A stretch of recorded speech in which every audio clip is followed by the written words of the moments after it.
Buenos días, buenos días. Buenos días a todos.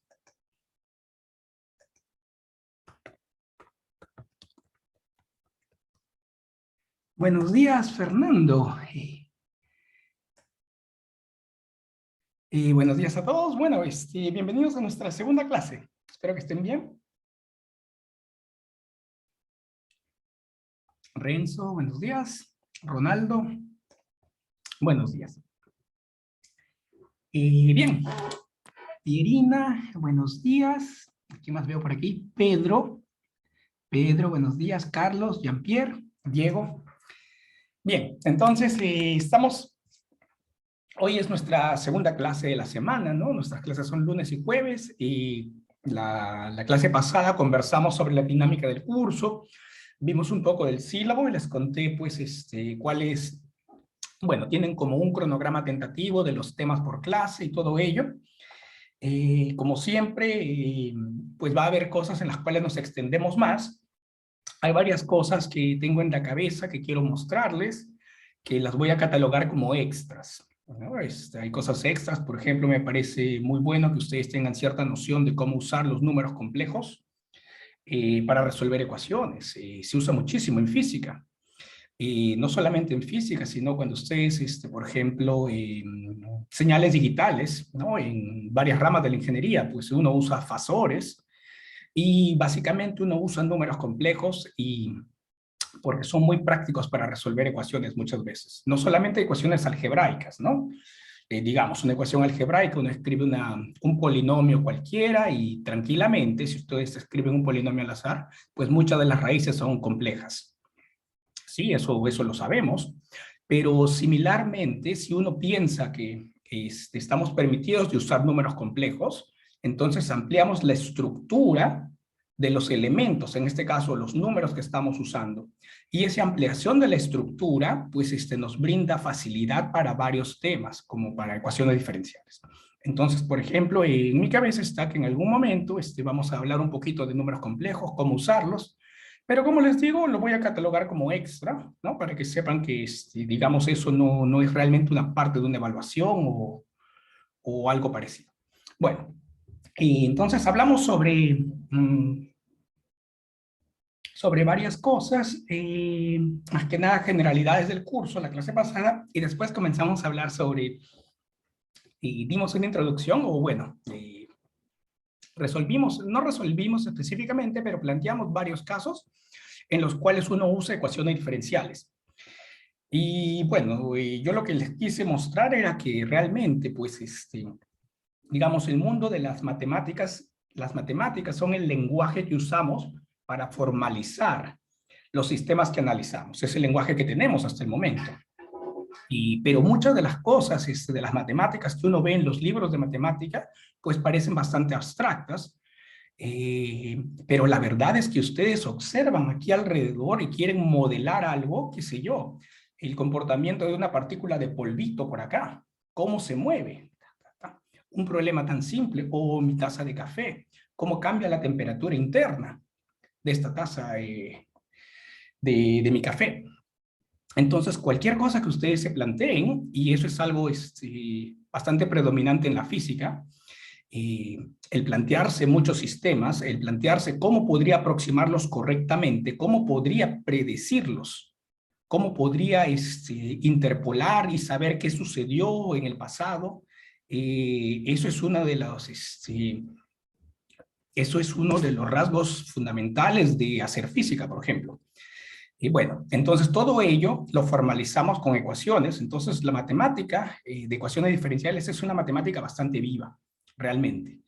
Y si ustedes quieren ponerle mayor precisión a los sistemas que están analizando, a la cantidad que les importa, pues pueden comenzar a añadir mayor complejidad. Cuando escribimos una ecuación diferencial tan simple como la ecuación de fuerza igual a masa por aceleración, ¿no? Y luego vimos versión con velocidad. Y luego dijimos, pues uno puede hablar del movimiento browniano y si uno le añade unas fuerzas aleatorias, pues eso ya es lo que se llama ecuaciones de Langevin y eso me brinda una mejor predicción de cómo se comportan las cantidades. pueden ir y leer. Todo eso abre una rama grande de las matemáticas llamada ecuaciones diferenciales estocásticas. Y así, ustedes pueden añadirle leyes y capas de profundidad al sistema que están analizando para hacerlo más preciso. Otro aspecto bastante usual y común dentro de este análisis de sistemas reales es el hecho de que muchas veces podemos plantear las ecuaciones, pero en la vida práctica, de repente las ecuaciones dependen de 20 términos. Imagínense que ustedes están mirando un mercado de valores, pues si tienen, obviamente, si el precio del oro sube, ¿cómo afecta eso al precio del petróleo? ¿Cómo afecta eso al precio de, digamos, al cambio del dólar con el sol? Y todo eso. Están interconectadas muchas cantidades, muchas variables. Entonces, lo que ocurre es que muchas veces, así uno pueda plantear el sistema de ecuaciones, hay tantas ecuaciones que es prácticamente imposible resolverlas analíticamente a mano. Bueno, pero para eso tenemos pues el mundo del software de las computadoras, ¿no? Software que pueden resolver muchísimas ecuaciones al mismo tiempo, pueden discretizar y calcular muchas operaciones básicas por segundo y todo ello. Entonces eso es otra rama bastante importante, es un aspecto bastante importante de lo que significa realmente resolver problemas reales. Listo, entonces también quiero que tengan en cuenta, y ya les comenté que, pues, y planteamos el modelo básico SIR la vez pasada, lo planteamos. Obviamente, en mayor profundidad, ustedes pueden ir Wikipedia, modelo SIR, o pueden ir simplemente, pongan en Google, modelo SIR. Lo que les comenté lo extraje básicamente de la página de la Asociación de Matemáticas de Estados Unidos, que es la MAA. Pongan en la página de MAA, pongan SIR y listo. Pueden leer sobre ello con ejemplos prácticos. Y es más, hasta creo que les mostré un paper que encontré del 2020, ¿no? Donde usaban en Cuba, al principio de la pandemia, el modelo SIR para predecir los primeros 60 días de la pandemia que estamos atravesando, pues. Entonces, las cosas pueden ser bastante reales. Jueguen con los algoritmos, escriban su software, escribir en matemática, escribir en MATLAB, escribir en Python no es difícil, ¿no? Entonces, ¿qué es lo que hace uno? Simplemente uno pone, o lo que yo hago, por ejemplo, para muchas cosas, ¿no? Pongo en Google cómo escribir tal cosa en matemática, cómo escribir tal cosa en MATLAB. Y comienzo a ver ejemplos y comienzo a estudiarlos. Y los modifico y después los aplico a lo que yo quiero, ¿no? Entonces, ustedes son científicos, van a ser científicos y, bueno, puede ser que terminen, no sé, siendo matemáticos, físicos, o de repente químicos, o de repente, pues, alguna ingeniería, pero en su naturaleza curiosa me parece que deben siempre buscar, pues, aprender más. Mi primer consejo es, la verdad, que se aprende mucho estudiando, leyendo libros, se aprende muchísimo, y háganlo parte de su carrera, ¿no? No solamente las clases, no solo las clases, sino pues enganchense al tema que les interesa. Muchos de ustedes están en física, otros de ustedes están en matemáticas. Estoy seguro que hay temas que les interesan de por sí. Enganchense, comiencen a leer y aprendan todo al respecto. Bueno, eso es de lo que hablamos la vez pasada. No sé si llegaron a jugar con el modelo SIR, con el software de matemática que les dejé. El Notebook NB, no sé si lo pueden abrir todos ustedes. Me parece que matemática es parte de que la universidad tiene la licencia para matemática, al menos en posgrado sí lo tienen. Pero de cualquier modo, hay también, por ejemplo, uno puede hacerse una cuenta de MATLAB online, o pueden usar Octave, que es como un proxy de MATLAB, es parecido. Python es gratis, básicamente. Bueno, lo pueden encontrar todo esto online. Jueguen con algún software, definitivamente. Y si es que no lo han podido abrir, no sé si pueden abrirlo o no, para jugar con ello. Pero lo que sí, entonces, de todas maneras, lo que voy a hacer es, cuando tengamos un software, voy a como imprimirlo versión foto o versión PDF, ¿no? Para que lo puedan ver. De repente no lo pueden abrir porque no tienen el programa en estos momentos, pero voy a imprimirlo versión foto para que lo puedan ver, porque los lenguajes son muy similares. Obviamente los comandos que uno usa en MATLAB o en matemáticas son un poquito distintos, ¿no? El comando para resolver ecuaciones diferenciales, por ejemplo. Pero la estructura lógica de cómo armarlo es la misma. Eso es lo que se llama un pseudocódigo. Uno escribe generalmente pues, un algoritmo, escribe un pseudocódigo y el pseudocódigo luego es el que tiene las instrucciones básicas y luego pues uno traduce eso ya sea al lenguaje que usen, MATLAB, matemáticas o de repente Python o R, cualquier lenguaje que estén usando. Entonces voy a procurar hacer eso para que lo puedan ver. Y quería mostrarles, pues, solamente, ¿dónde estamos? Acá. No, para completar, esto es lo que vimos la vez pasada. Nuestro último ejemplo fue el modelo SIR, es este de acá, ¿no? La ecuación la ecuación para S, que eran los susceptibles, la ecuación para R, que eran los recuperados, y la ecuación para I, que eran los infectados. Y este era el modelo.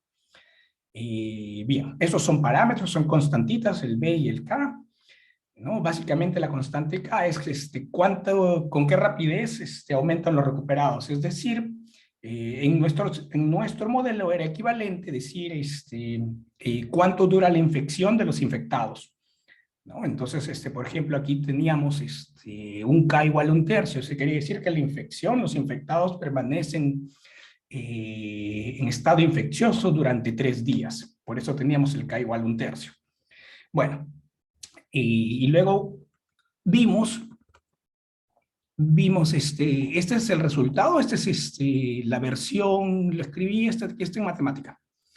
Listo, acá está nuestra ecuación para S, acá está nuestra ecuación para R, como pueden verlo, acá está nuestra ecuación para los infectados, para I, acá están los primeros parámetros, el B igual a 1/2, el K igual a 1/3, y aquí podemos ver y extraer la información del resultado que nos da pues el software, en este caso matemáticas, ¿no? Vimos que los susceptibles, pues al principio todos son susceptibles, y luego disminuye y como que se estabiliza.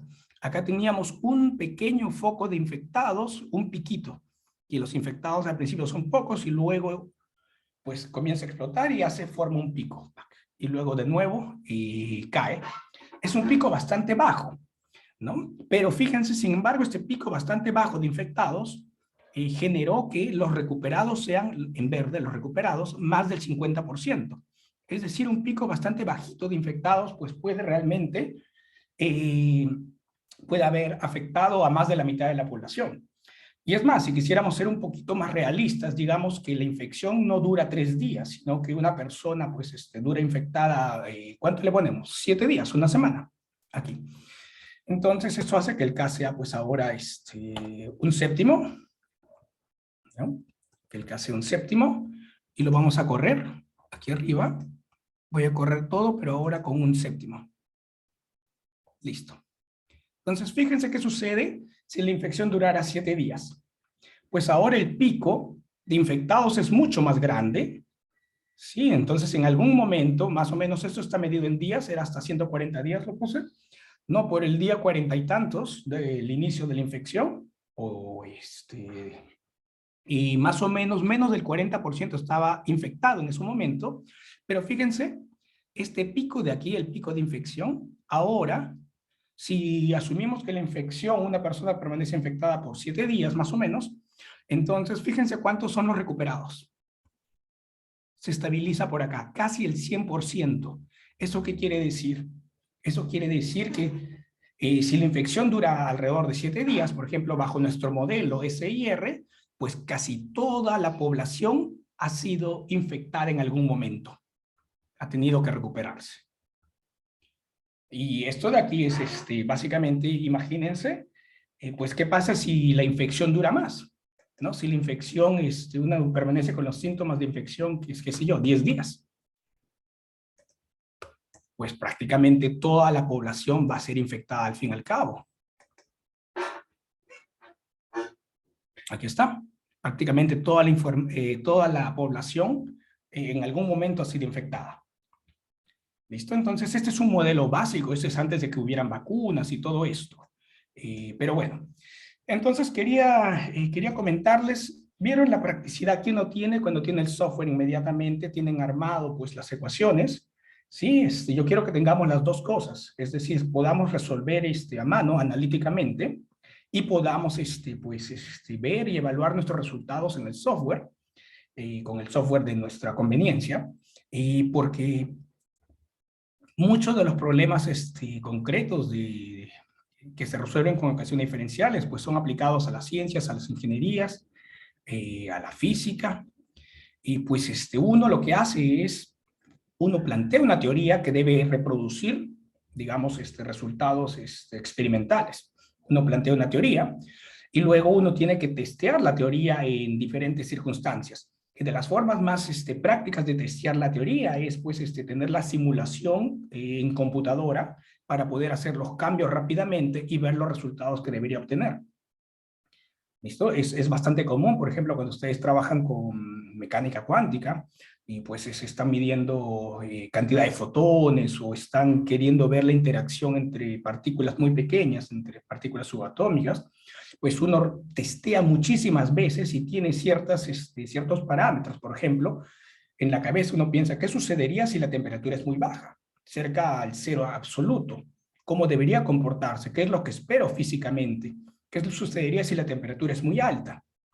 ¿Cómo debería ser? Uno testea su simulación bajo esas circunstancias y eso es rápido, entre comillas, rápido de hacer y eficiente si tenemos pues todo armado en un software de computadora.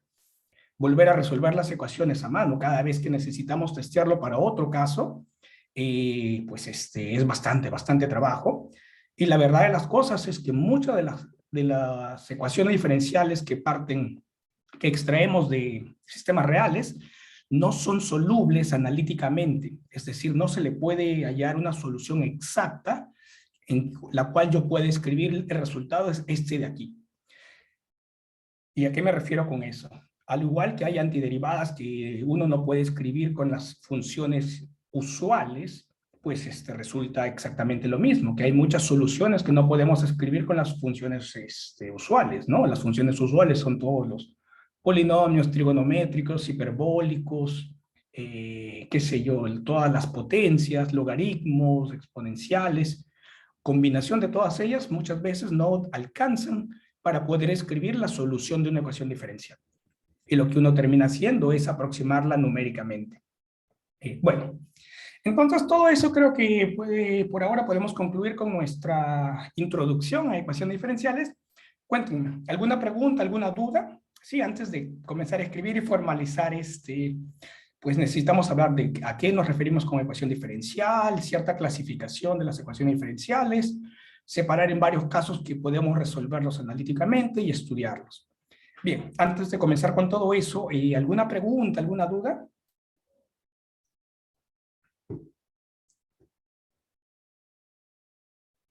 ¿Cómo estamos con todo? ¿Todo bien?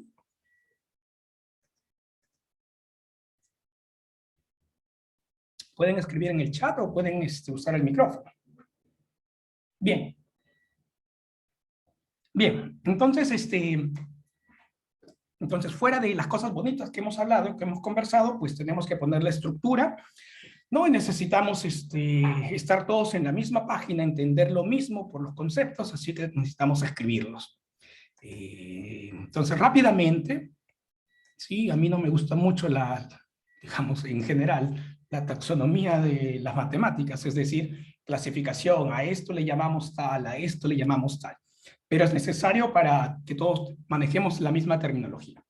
Entonces, básicamente una ecuación diferencial, pues es una ecuación que contiene una o más derivadas de una cantidad, de una función.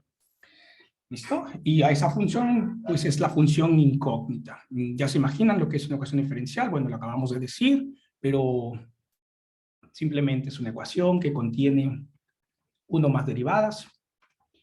Bueno, no iba a escribirlo, pero ya lo escribimos. Una o más derivadas de una función incógnita. Bueno, de una función incógnita, que es la que le llamo incógnita porque es la función que yo quiero hallar. Okay. Eso es algo bastante simple y sencillo. Entonces, las ecuaciones diferenciales las podemos clasificar. Hay varias clasificaciones para las ecuaciones diferenciales, pero vamos a hablar de las más útiles. ¿Listo? Entonces, una primera clasificación sería, pues, por ejemplo, ecuaciones diferenciales ordinarias. ¿Ok? Ordinarias versus y ecuaciones diferenciales parciales. Voy a ponerle I, ecuaciones diferenciales parciales. Y creo que ya se imaginan, a estas son las que llamamos EDO, ecuaciones diferenciales ordinarias, y a estas las llamamos EDP, ecuaciones diferenciales parciales. Esto de aquí es una primera clasificación.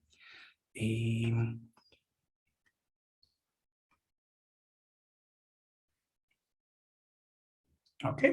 En inglés, ustedes lo buscan similar, es ODE, ODE, y en es PDE, en inglés. Okay, muchos libros y artículos están escritos pues en inglés, entonces esto es como lo encuentran. Y ya se imaginan que son las ecuaciones diferenciales ordinarias y las parciales, ¿no? Bueno, entonces es básicamente si la ecuación incógnita, no, si la función incógnita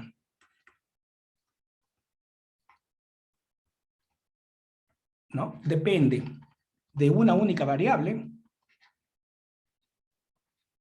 digamos, una única variable independiente, ¿no?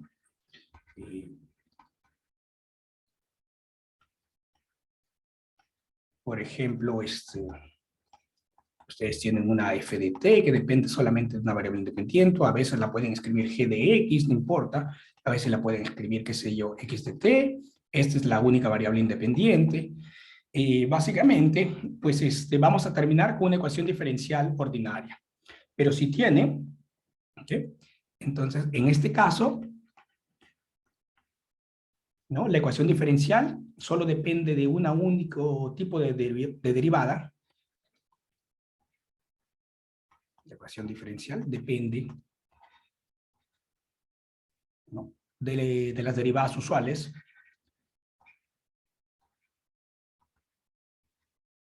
De un único tipo de derivada, ¿no? Por ejemplo, para el primer caso, si nuestra función incógnita es f, pues aquí de repente usamos la primera derivada, la segunda derivada, qué sé yo, la derivada número 2022, pero todas ellas son solamente derivadas con respecto a la variable t. Y en este caso, pues la ecuación diferencial se dice ecuación diferencial ordinaria. Y en este caso, ¿sí? Estamos, se llama ecuación diferencial ordinaria. Por en cambio, si nuestra ecuación, nuestra función incógnita dependiera de varias variables independientes, ¿no? Caso contrario lo voy a poner. Si nuestra función incógnita depende de varias variables, pues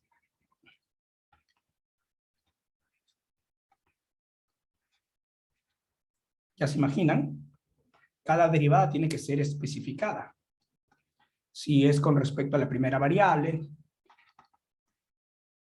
segunda variable, etcétera, etcétera.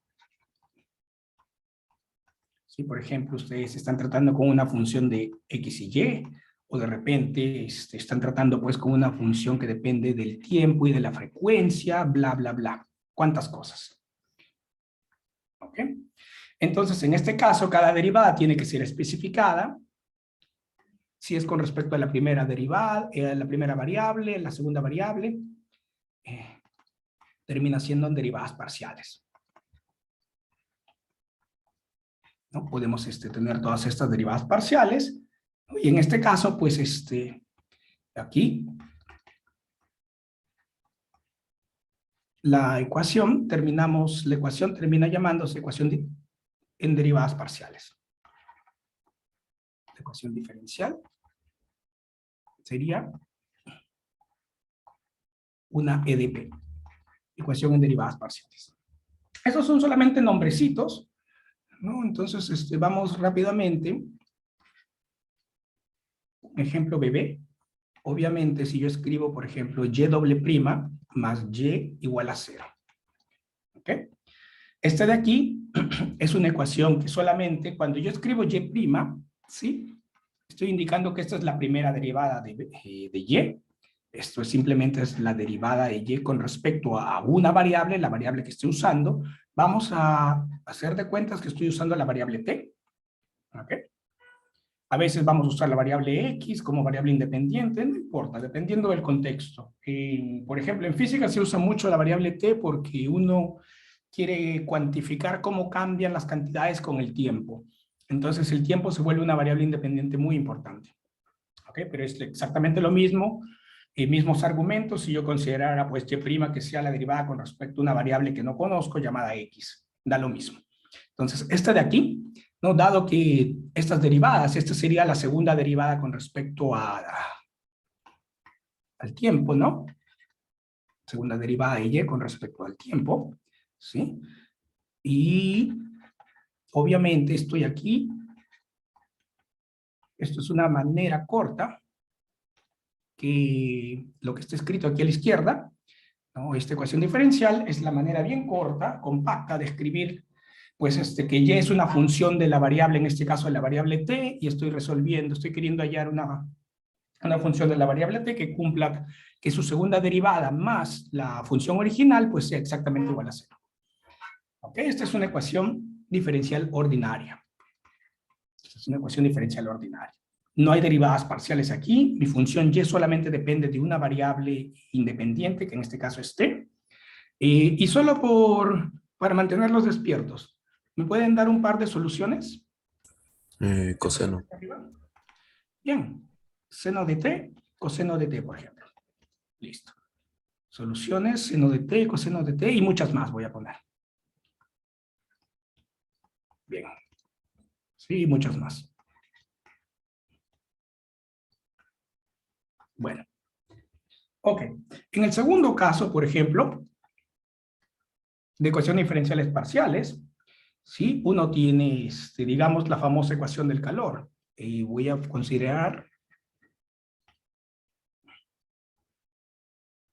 la función u como una función de x y t, dos variables. Entonces, por ejemplo, uno puede escribir esta ecuación de aquí.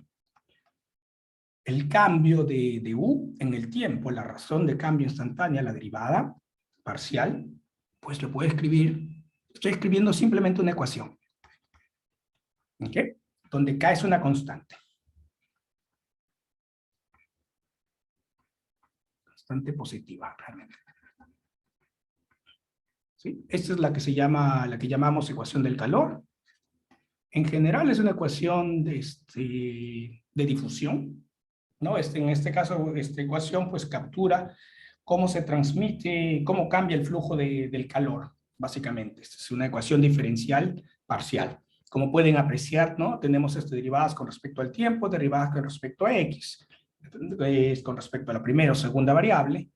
Esto de aquí es en una dimensión, ecuación de calor unidimensional. La generalización en varias dimensiones, pues obviamente, ¿sí? En varias dimensiones, si estuviéramos, digamos que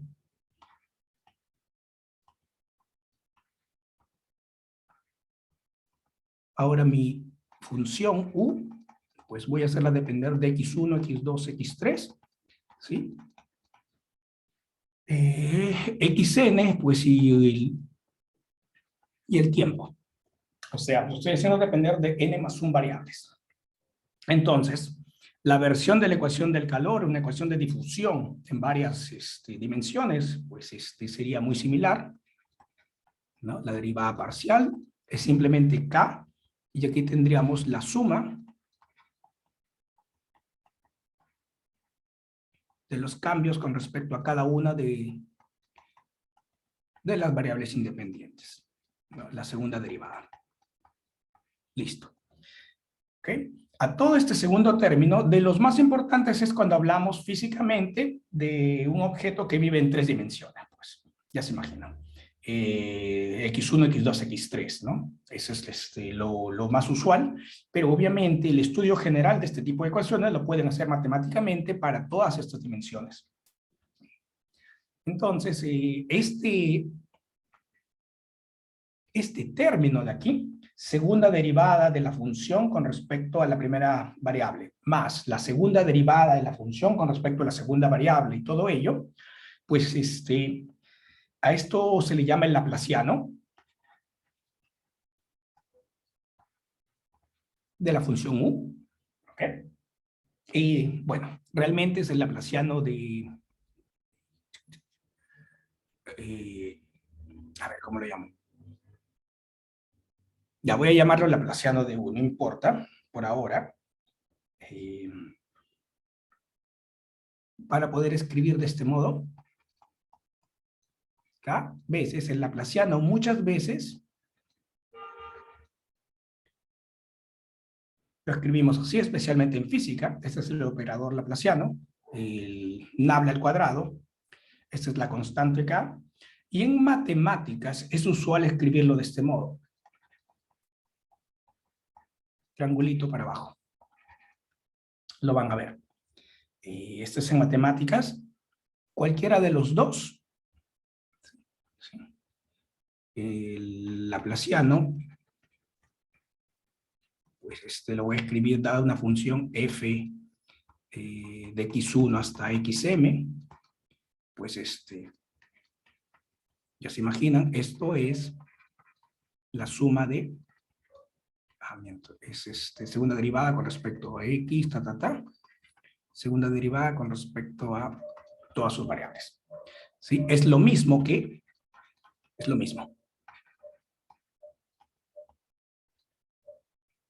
Solamente que lo primero se usa usualmente en física, lo segundo se usa usualmente en matemáticas. ¿Ok? Esta es terminología más matemática, la primera es el nabla al cuadrado, es terminología más fácil. Bueno, entonces el operador laplaciano se vuelve un operador muy importante. Es más, cuando ustedes plantean las ecuaciones en espacios más generales, y si piensan en mecánica cuántica de campos, por ejemplo, uno habla de la ecuación de Dirac, que es más allá de la ecuación de Schrödinger. Entonces uno usa este tipo de operadores para poder escribir correctamente, pues o concisamente, las ecuaciones diferenciales que uno necesita para ver la evolución de pues, la partícula que estén estudiando. Bueno, entonces estos operadores se vuelven importantes. Esta es la ecuación del calor, ¿no? Lo que hemos escrito. Bueno, ya se imaginan, hay muchos ejemplos más. Pues la famosa ecuación de onda.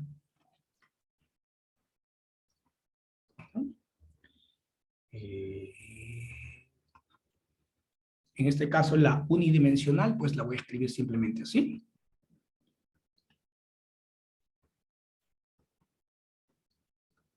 Esto es unidimensional y ya se imaginan cuál será la versión en varias dimensiones. Pues uno tiene también la ecuación de Laplace.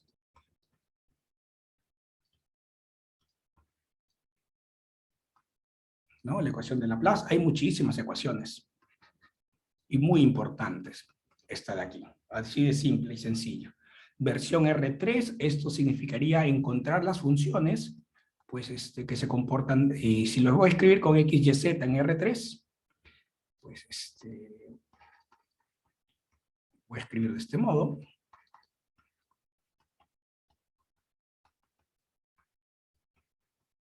R3 con puntitos x, y, z. Y esta ecuación, la ecuación de Laplace, pues tiene mucho que ver en matemáticas, se liga mucho con el análisis complejo. Esto está escrito en coordenadas rectangulares. La misma ecuación de Laplace, pues uno puede escribirla en coordenadas, uno puede hacer un cambio de coordenadas a coordenadas cilíndricas, coordenadas esféricas, y esta misma ecuación, la de aquí, luciría distinta. Esta es la ecuación, pero esta es la versión con coordenadas rectangulares. Y bien, todos estos son ejemplos de ecuaciones diferenciales y parciales. Entonces, esta de aquí es una EDP. ¿No? La de aquí también es una EDP. La de aquí también es una EDP. Bueno, creo que es suficiente con estos ejemplos. Entonces, Esta es la primera gran división entre ecuaciones diferenciales, las ordinarias y las parciales. Y creo que es bastante lógica, bastante obvia. Otra cosa que especialmente en términos prácticos para resolución de ecuaciones uno hace esta diferencia entre resolver una o resolver varias.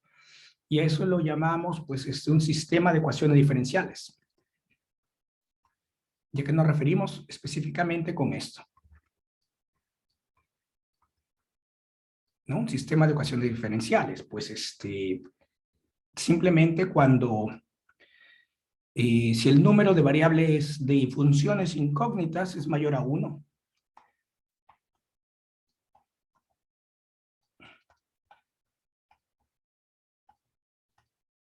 es más de una, ¿no? Si este número, la cantidad, es más de una función incógnita. Por ejemplo, hay muchísimos casos, y creo que la vez pasada hablamos del caso bebé, planteamos una pecera con 3 diferentes compartimientos, y planteamos un sistema que representaba cómo debería cambiar y evolucionar la temperatura en cada uno de ellos. Esto es un caso típico, casos famosos, por ejemplo, los modelos de procesos les llaman birth and death processes, o sea, de nacimiento y extinción. Creo que así los llaman en español. Pero dentro de ellos, pues los modelos depredador-presa, por ejemplo, que eso son famosísimos. Yo puedo escribir, ahora voy a tener 2 funciones incógnitas, x y y, que cambian con el tiempo. Por ejemplo, esto de aquí. Bueno, debería escribir, voy a usar estas letritas, alfa menos beta x por y. ¿Sí? Voilà, vamos a escribirlo así, menos gamma por y, o mejor, en el orden de aquí. Menos gamma por y aquí, no, vamos a resaltar este término primero. Menos gamma por y más un delta x por y. ¿Sí? Alfa, beta, gamma y delta son constantes positivas. Esto de aquí, por ejemplo, es un modelo de un sistema, cómo cambia la función x, ¿no? La razón de cambio depende de, pues, 2 funciones incógnitas, en este caso x y y. Aquí está, este es constante, este de aquí es constante, todas estas son constantes, menos este es gamma y este es delta, todas estas son constantes.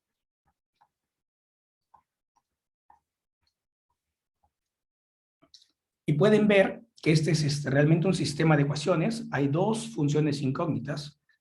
Este en particular es un sistema tipo depredador-presa. Esto fue estudiado por, y también recibe el nombre de Lotka-Volterra.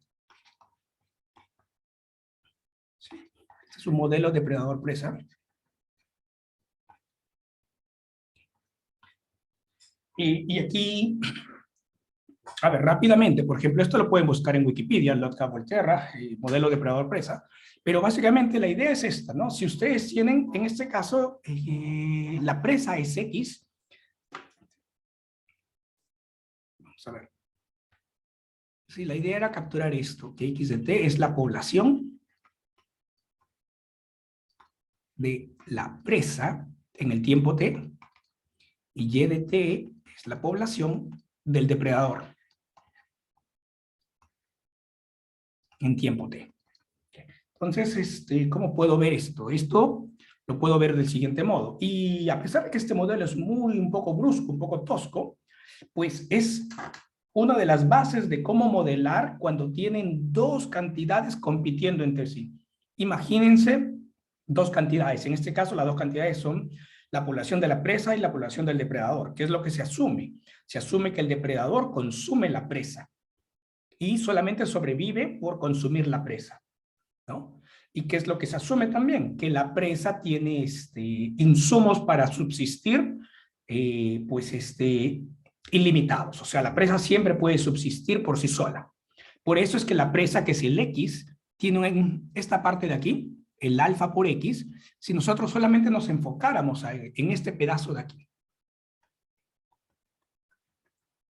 ¿Qué representaría esa ecuación diferencial? La derivada de x es proporcional a x. ¿Qué tipo de solución tendría esta ecuación diferencial? Imagínense, derivada de x igual a 2x. O exponencial. Esto es un crecimiento exponencial. Esta parte nos indica que la presa tiene un crecimiento exponencial por sí sola. Sí, y eso obviamente está justificado en el sentido de que, pues, la presa, digamos, la presa es una liebre, siempre tiene vegetales alrededor, vive en un bosque, tiene suficiente material para subsistir. Entonces crece exponencialmente. Eso es este de aquí. ¿Qué es este término de aquí? Menos beta por x por y. X por y es la cantidad de presa y el y es la cantidad de depredador. Entonces el x por y me dicta las interacciones entre la presa y el depredador.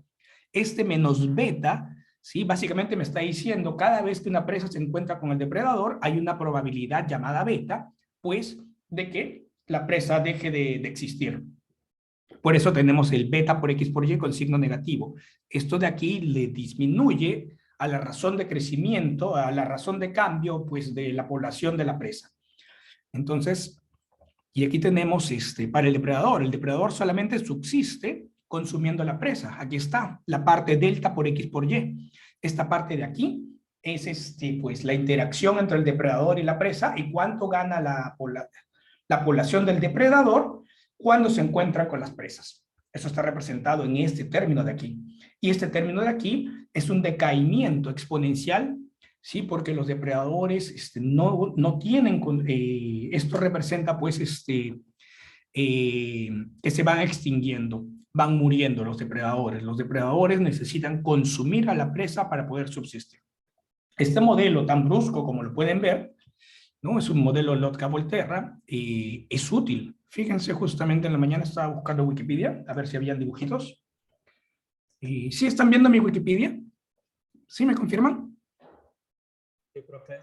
Perfecto, entonces acá tienen las ecuaciones de Lotka-Volterra, y aquí están escritas, son los que hemos escrito básicamente. Bueno, escriben diferente. Y aquí tienen, por ejemplo, me olvidé de comentarles. Nosotros vamos a resolver este tipo de sistemas. Claro que sí. Y cuando resolvamos este tipo de sistemas, pues nos vamos a dar cuenta que las soluciones que uno encuentra para X y Y, en muchos de los casos son soluciones oscilatorias. Es decir, que tienen senos y cosenos.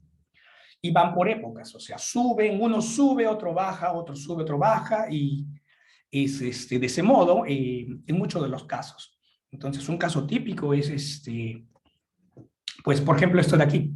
Esto es un modelo depredador-presa modelado con Lotka-Volterra, ¿no? La abundancia de un depredador. El depredador es el lince, este de aquí, en negro. Esta es la población de linces. La presa esta es una liebre, está en amarillo.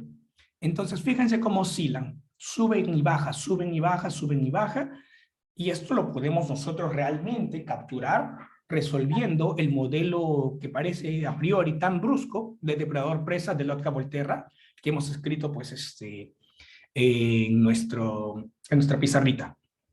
¿Okay? Pueden revisar Wikipedia. Hay muchos ejemplos donde pueden aplicar, pues, digamos, el modelo depredador-presa, no solamente en términos, también en términos de mercado. Cuando entra una marca nueva, cómo va a interactuar con todas las marcas que ya existen. Hay un depredador de repente en este mercado, hay una presa. Hay muchas cosas que uno puede comenzar a modelar con este tipo de razonamiento. Bien, entonces, esto de aquí es un sistema de ecuaciones diferenciales que también vamos a resolver en nuestro curso. Y ahora nos vamos a enfocar, en nuestro curso nos vamos a enfocar en ecuaciones diferenciales ordinarias, ¿no? En nuestro curso nosotros nos enfocamos, en principio, ¿no? Al menos la primera parte del curso, en las ecuaciones diferenciales ordinarias, ¿no? Ya sabemos que la segunda parte del curso, bueno, vamos a hablar de ecuaciones diferenciales parciales. Bien. Entonces, en forma general, una ecuación diferencial ordinaria la podemos pensar de este modo, como una función, digamos que u de x sea mi función incógnita.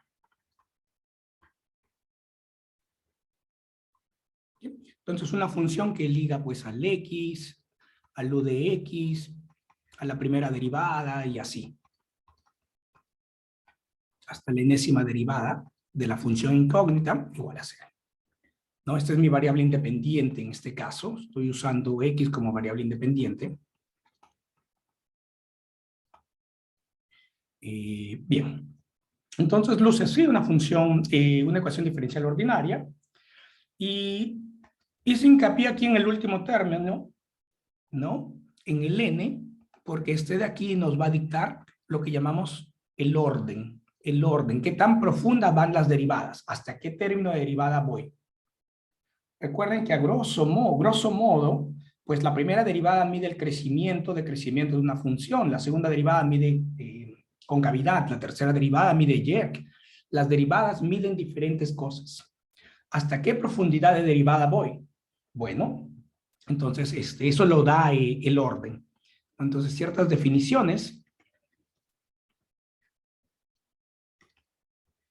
ya se imaginan, el orden, primero el orden es orden de la ecuación diferencial, simplemente es el de la derivada más profunda. En este caso, voy a ponerla de más alto orden. ¿Sí? En este caso, en el caso de arriba, como escribí arriba, tiene orden n, ¿no?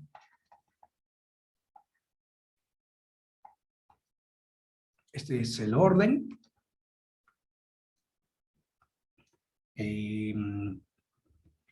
Bueno, entonces usualmente la forma más práctica de escribir nosotros una ecuación diferencial de orden n, pues una función y una vez más x, y hasta la enésima derivada. ¿No? Esta es una de orden n. Bien. Y ya se imaginan un ejemplo bebé. Yo puedo escribir, digamos, la tercera derivada de y más 2e a la x por y doble prima más y por y prima, esto igual a x a la 4. Esta ecuación diferencial ordinaria es una ecuación diferencial ordinaria. Tiene primera, tiene la función, tiene primera, segunda, hasta tercera derivada. Esta de aquí es una EDO de orden 3. ¿No? Está dictado aquí por su derivada más grande, la más profunda. Es una EDO de orden 3. Bien. A veces, y esto es usual, ¿sí? También es usual que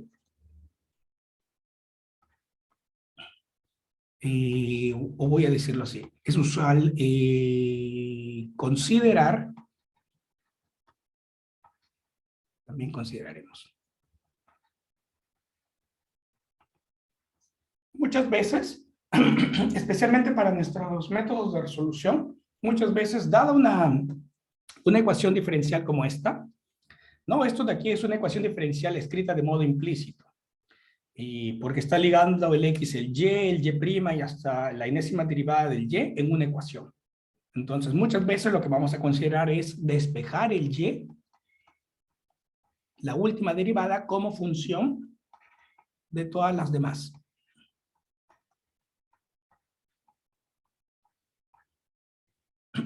¿Ok? Entonces, esto es, por ejemplo, versión aquí arriba.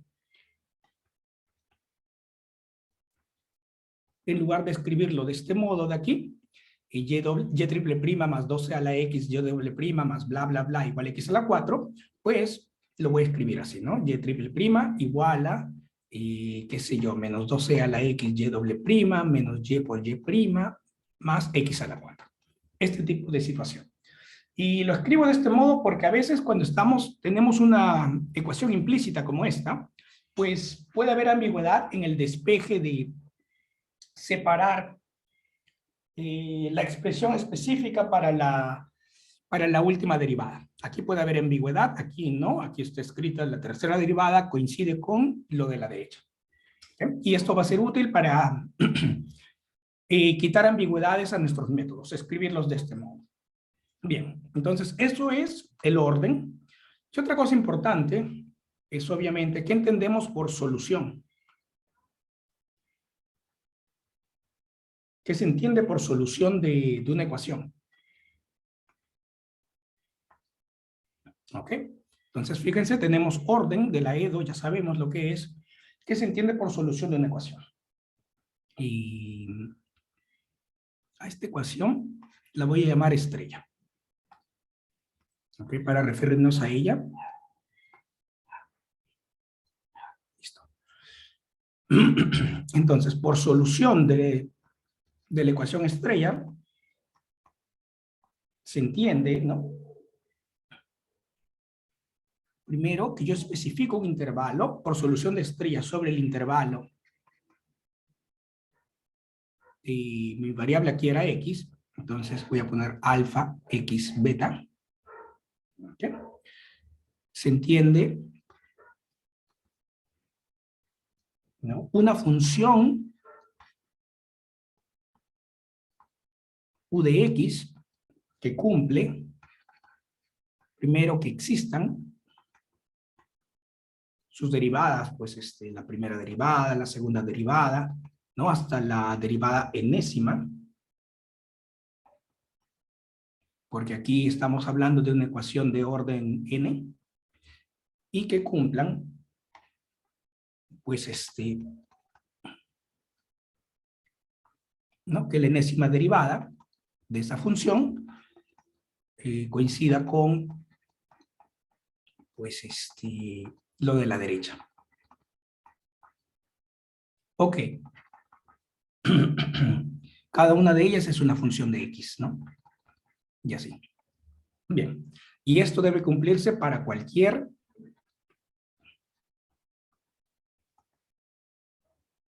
x en el intervalo desde alfa hasta beta. Y aquí sucede una cosa que de repente uno podría decir, pero ¿por qué tiene que escribir lo que es una solución? Porque decir que es una solución es evidente, lo que debería ser una solución. Y coincido en principio con ello, si estamos pensando solamente en soluciones de ecuaciones diferenciales en nuestro curso. En nuestro curso nosotros básicamente tenemos funciones, ¿no? Funciones reales de variable real o funciones de varias variables reales, no importa, tenemos una función cuyas entradas, cuyos inputs son numeritos y podemos plantear ecuaciones diferenciales, pero hay espacios mucho más grandes en las cuales las entradas no tienen que ser necesariamente numeritos. Y son espacios que se usan, sí, son espacios que se usan, especialmente en matemáticas. Ustedes van a un espacio de funciones, que es un espacio infinito dimensional, en general, ¿no? Es un espacio infinito dimensional. Ustedes hablan de los elementos, si quieren los llaman vectores, y tienen un espacio vectorial. Los elementos en ese espacio, de repente, cada puntito en ese espacio es una función, o cada puntito en ese espacio es una transformación, o cada puntito en ese espacio es una matriz. Entonces, este tipo de conceptos se vuelve muy importante. ¿Qué significaría armar una ecuación diferencial en ese espacio? ¿Qué significaría tener una solución en ese espacio? ¿No? Y por eso es que hago hincapié en decir una solución significa esto. Porque estoy seguro que en algún momento, cuando pues ustedes trabajen con espacios más abstractos y planteen una ecuación diferencial, de repente las entradas ya no son numeritos. Ya no entran numeritos y salen numeritos, sino entran funciones, están usando un superoperador, sale una función. Eso es común en mecánica cuántica, por ejemplo. Cuando van un poquito más abstracto, hablan de superoperadores y todo ese tipo de cosas. Obviamente es bastante común en matemáticas abstractas, ¿no?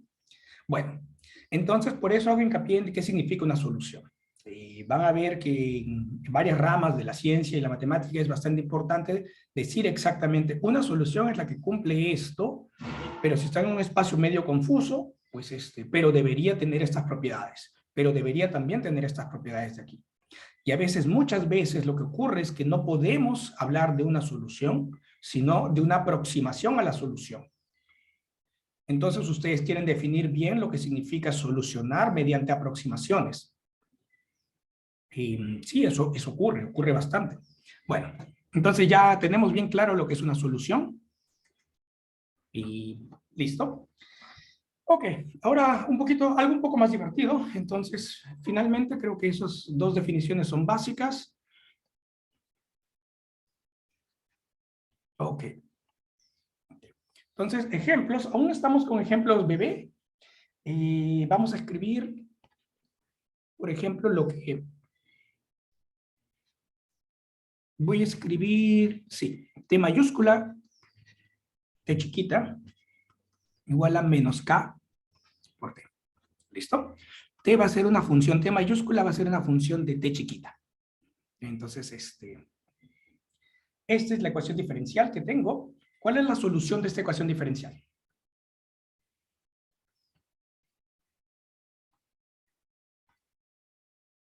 A ver, ¿me ayudan? K es una constante. K es una constante real. Una exponencial. Exacto. ¿No? La solución, y es una solución porque todas las soluciones de esta ecuación de aquí, y lo voy a llamar solución general debido a que estamos escribiendo todas, ¿ok? Son de este tipo.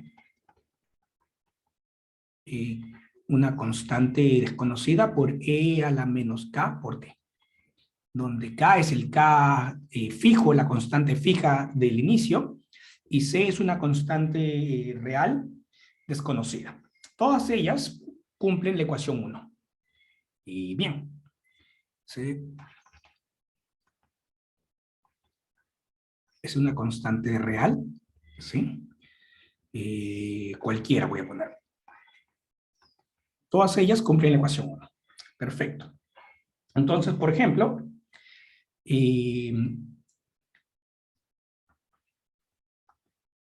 puedo tener soluciones de esta ecuación.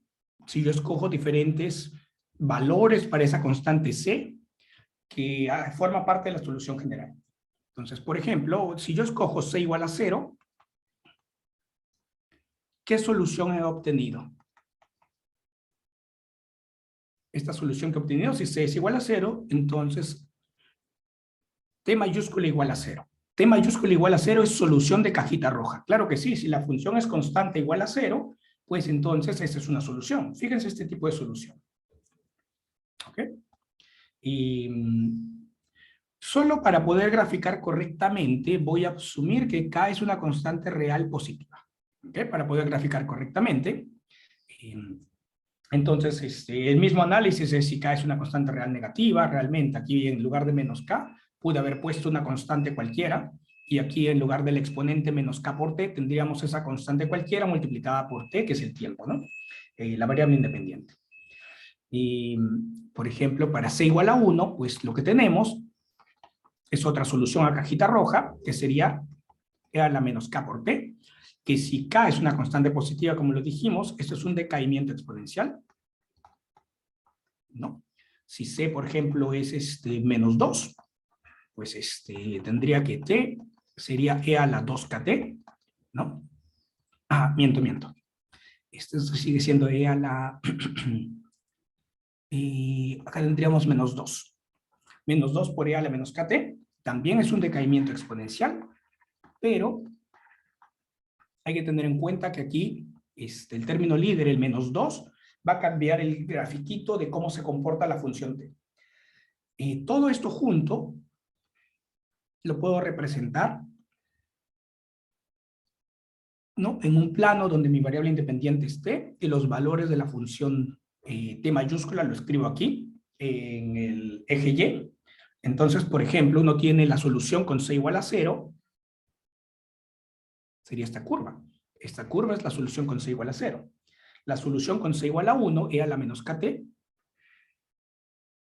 luce así. Este de aquí es con C igual a 1, E a la menos KT. Digamos, C igual a 2, pues tenemos 2 por E a la menos KT. Es otro decaimiento exponencial, pero de este tipo. C igual a menos 2 lo tenemos por acá. También se acerca al C igual al eje T, pero de este modo, ¿no? C igual a menos 1 se acerca así. Y si nos damos cuenta, yo puedo formar todas estas curvas llenando el plano para diferentes valores de C. Para diferentes valores de C puedo formar todas estas curvas y puedo llenar el plano. Entonces, cada una de estas curvas se llaman curvas integrales. Son solución de cajita roja. Cada una de ellas. El plano lo puedo llenar con la familia de curvas integrales. ¿Ok? Bien, entonces estas son las curvas integrales, dependen de la constante C, y otra cosa que cabe resaltar es que esta solución general que hemos encontrado, esta solución general funciona para cualquier t desde menos infinito hasta más infinito, está bien definido y todo. Perfecto. Perfecto, este análisis lo podíamos hacer. Y mi pregunta es, ¿pero cómo resolvemos? Yo escribí la ecuación en cajita roja y luego dije la solución general es esta. Y creo que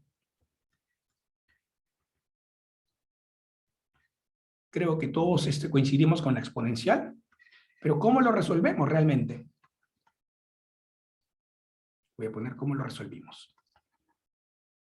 Entonces, ¿cómo resolvieron esto?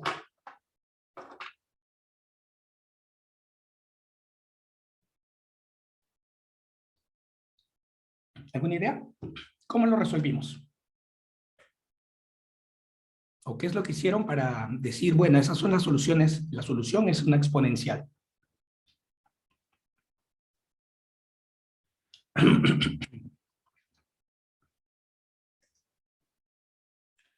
Bien, alguien ya comentó algo que se llama separación de variables. Sí, vamos a usar separación de variables, pero antes de ello yo quiero que veamos una cosa. Esto de aquí se puede hacer por integración directa. Y muchas veces hay mucha falta de formalismo cuando uno usa separación de variables, ¿no? Pero quiero que tengan la parte justificada. Por ejemplo, yo recuerdo y yo hago esto también muchas veces en cálculo aplicado. Separo variables y, claro, déjenme recordar, en cálculo aplicado hago esto, sí, en serie de Fourier creo que hago. Uno separa variables diciendo algo así como dy dividido por dx, el dx de abajo lo paso a multiplicar al otro lado y todo ello, lo cual matemáticamente requiere una justificación profunda, porque el término dy de x, dy dividido por dx, todo junto tiene un significado abstracto. No es una fracción. Claro que no. El dy solito, el dx solito son diferenciales. Y lo que uno está usando ahí realmente es la regla de cadena para diferenciales. No son conceptos como dividir dos numeritos realmente. Solo que los usamos de ese modo. Entonces, primero quiero que vean lo que sería pues simplemente lo que uno dice por integración directa, ¿no? El formalismo de esto lo vamos a ver en otro contexto, un contexto más amplio, cuando hablemos de separación de variables propiamente dichas. Pero quiero que vean cómo resolvemos esto. Pues esto de aquí, yo lo puedo reescribir del modo 1 entre t, ¿no? dt de t igual a menos k. ¿Ok? Recuerden que t mayúscula es una función de t chiquita. Listo. Y aquí lo que ocurre es que aquí yo observo que esto es una regla de la cadena. ¿Sí? Esto es una regla de la cadena. No estoy haciendo lo que se hace usualmente en separación de variables, toman el dt de aquí y lo pasan a multiplicar al otro lado y lo que se hace usualmente, de modo práctico. Lo que quiero que vean es que esto es realmente se puede escribir formalmente de este modo. Esto de la izquierda es una regla de la cadena. ¿Cómo funciona la regla de la cadena? Si ustedes tienen, digamos, una función f grande de t, ¿no? Y saben que t grande es una función de t chiquita, entonces la derivada de f con respecto a t chiquita, esto es la derivada de f con respecto a t grande multiplicado por la derivada de t grande con respecto a t chiquita. Entonces, esto es una regla de la cadena. Aquí está esta parte, la parte celeste de T grande, de T chiquita, es esta de aquí. ¿Y qué es lo que debo hacer? Simplemente encontrar quién es la f, que es una función ahora de T grande, que va a coincidir con, cuya derivada con respecto a T grande es 1 entre T. ¿Listo? Entonces esa f mayúscula, esto de aquí es nuestro borrador de la regla de la cadena, simplemente. Esto de aquí de la derecha. Este es este borrador de regla de la cadena. Entonces, ya vieron qué es lo que va a hacer esta f mayúscula. Esta f mayúscula es logaritmo natural. Esto de la izquierda es la derivada con respecto a t de la función logaritmo de y valor absoluto de t. Simplemente eso. Claro, la derivada del logaritmo de valor de t mayúscula sería, pues, por la regla de la cadena, 1 entre t mayúscula multiplicado por dt mayúscula de t, que es exactamente lo que está escrito aquí en el lado izquierdo. Entonces, esto es igual a menos k. Entonces, ok, y ahora sí, tienen una función de t chiquita que coincide con menos k, pues entonces aquí un integro. Esta es integración directa. Simplemente, ¿no? Entonces, si tienen la derivada de una función con respecto a t igual a tanto, para hallar la función simplemente integran con respecto a la variable, que en este caso es t, y pues uno obtiene lo lógico y usual, lo que esperamos, logaritmo de t, va a ser la integral de integrar la derivada menos k de t. Esto es menos k por t chiquito más alguna constante. Y por ende, uno tiene pues que simplemente el valor absoluto de t, ¿no? Va a ser e elevado a la constante chiquita por e a la menos k por t.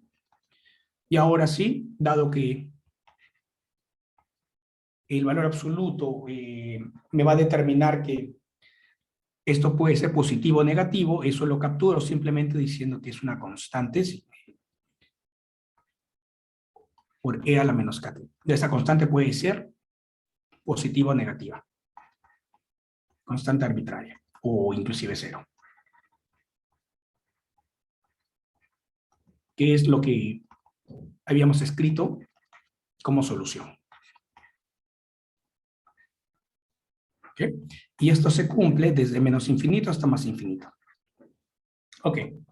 Entonces, lo de separación de variables básicamente es esto, es usar la regla de la cadena. ¿Ok? Es eso de ahí. Bien, perfecto. Ahora que estamos aquí, hemos visto la solución, lo hemos resuelto. A este tipo de resolución lo voy a llamar por integración directa. Realmente no tiene nombre, es simplemente integrar. Hemos reescrito y hemos integrado. ¿Ok? Hay métodos para resolver con nombre propio. A esto lo vamos a llamar por integración directa, así de simple. Y quiero que vean, ¿le podemos dar alguna interpretación física a esta ecuación y a nuestras soluciones? ¿Qué opinan? ¿Qué opinan? Imagínense que yo fijo la temperatura inicial, ahora la T lo estoy llamando temperatura inicial, como un número fijo. Si fijamos T de 0 igual a T sub 0. Entonces, la solución, ¿sí? La solución que encontraríamos sería exactamente, cuando T chiquito vale 0, estoy diciendo que la temperatura, el valor inicial es este número de aquí, lo que vamos a encontrar es esto de aquí.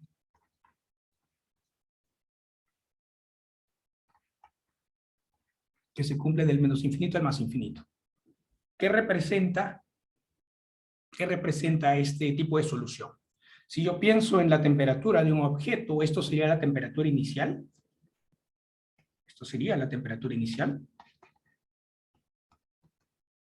Y esto es la temperatura de cómo se comporta con el paso del tiempo. ¿Y hacia dónde está yendo esta temperatura? Esta temperatura está yendo hacia cero. Es decir, está perdiendo calor. Y esto de aquí es simplemente consecuencia de este tipo de ecuación. Y este tipo de ecuación es una versión un poco simplificada de lo que se llama la ley de enfriamiento. No, el nombre no es completamente adecuado, pero se llama la ley de enfriamiento de Newton. ¿Ok? Que es básicamente la siguiente. Supongamos que yo tengo un número constante. Y K va a ser mayor que 0. Entonces quiero resolver esta ecuación. Mismo tipo de ecuación.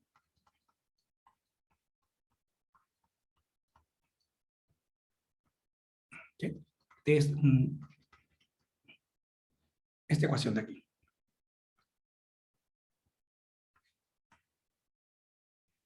K es una constante, TA es una constante, T mayúscula es lo que yo estoy buscando, y es una función de T chiquita. Listo. Listo. ¿Cómo resuelvo esto? Del mismo modo, podemos proceder del mismo modo, entonces, lo puedo resolver. Claro que sí. Pueden plantearlo, ¿no? Resolviendo como en el caso 1. Es decir, pues formen la regla de la cadena, formen la función correspondiente, integren. ¿Sí? Entonces lo voy a poner regla de la cadena, más integración, etc. Hallamos la solución general. La solución general va a ser esta.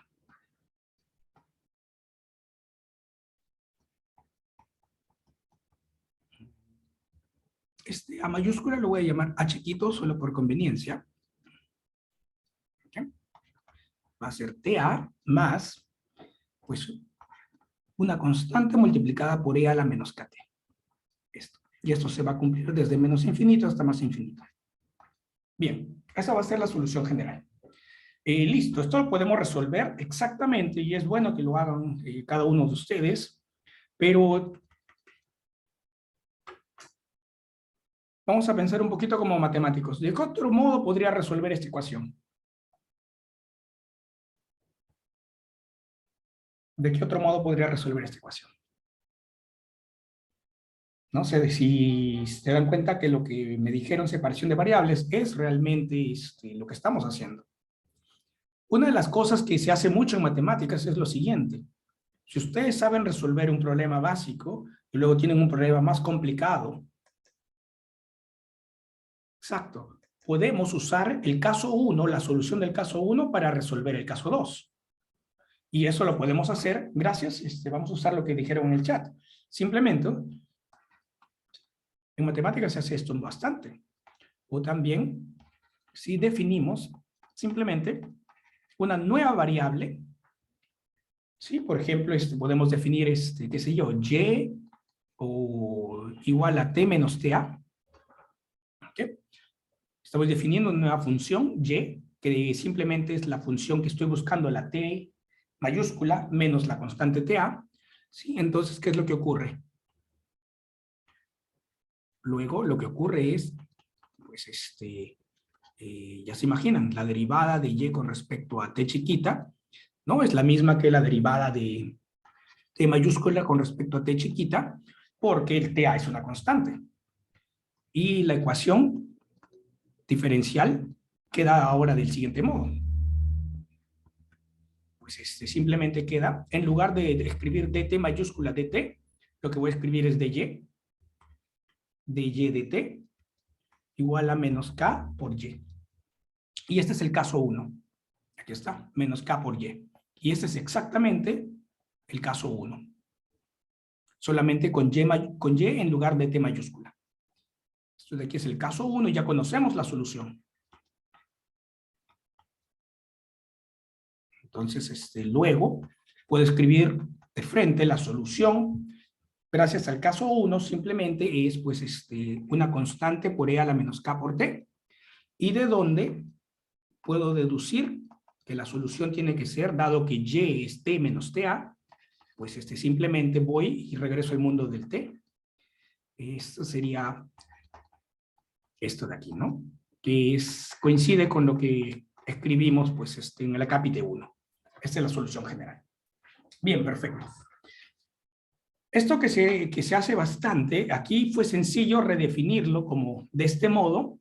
En la vida práctica, en los casos más prácticos, este tipo de cambio de variable son muy importantes y muchas veces para simplificar una ecuación diferencial que en apariencia es complicada, en principio es complicada, ¿sí? Uno tiende a pensar cuáles son las cantidades físicas que realmente influencian, cuáles son las cantidades físicas para poder hacer los cambios de variable correspondientes. Cuando están hablando, por ejemplo, de las ecuaciones de Maxwell, ¿cuáles deberían ser los cambios de variable que puedo hacer para simplificar ese tipo de ecuación? Es la misma idea, mismo concepto. ¿Cuáles son las cantidades físicas que realmente importan para redefinirlas como las variables importantes? Y bien, entonces aquí es bastante lógico decir T menos TA es la nueva variable, entonces eso me permite pues resolverlo de este modo. Perfecto, perfecto. Y en cualquier caso, pues las curvas integrales de esta ecuación diferencial, voy a asumir que TA es un número positivo, entonces voy a escribirlo así, por acá. Y digamos que este es TA, la altura del TA. Aquí está el T y aquí está el pasar del tiempo. El T. Entonces, si le comenzamos a dar valores a esta constante C, pues C igual a 0 va a coincidir con la curva integral a la altura del TA, ¿no? C positivo, C negativo, ya se imaginan. C igual a 1, C igual a 2, C igual a menos 1, C igual a menos 2, son estas curvas integrales. Estas son las curvas integrales de esta ecuación diferencial, ¿no? Hay infinitas, obviamente, para cada C. Y la interpretación que podríamos dar, si es que hablamos una vez más de temperatura, es que tenemos, esta es la ley de enfriamiento de Newton, ¿sí? La temperatura de un objeto, que es lo que estamos interesados, el T mayúscula, que está rodeado o está puesto a la intemperie en el ambiente. El TA sería la temperatura del ambiente. Entonces, ¿qué es lo que nos dice esto? Esto nos dice básicamente, pues que la temperatura del objeto se aproxima cada vez más exponencialmente, ¿no? En este orden exponencial hacia la temperatura del ambiente. Eso es lo que nos dice las soluciones. Lo podemos ver, esto realmente es la ley de enfriamiento de Newton.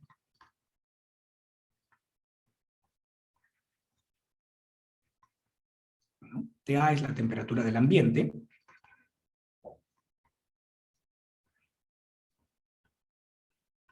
¿No? Y T es la temperatura de un objeto. Y estamos midiendo cómo cambia la temperatura del objeto con respecto a la temperatura del ambiente. Ahora uno dice, bueno, ya este modelo de aquí, de la ley de enfriamiento de Newton, ¿qué tan cierto es? ¿Qué tan válido es? Uno podría preguntarse ese tipo de cosas.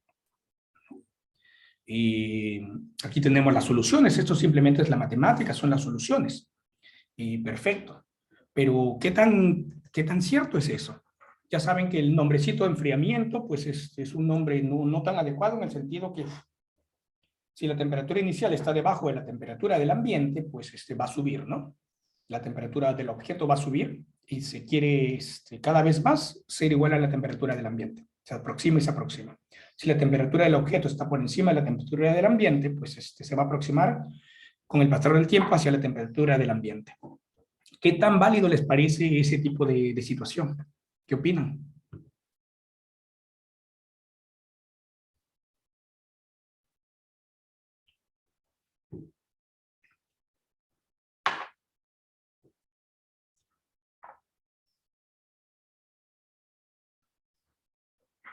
¿Qué sucede si yo tengo, digamos, bueno, mi taza de café ya se acabó. Pero imagínense que tengo aquí café caliente, ¿no?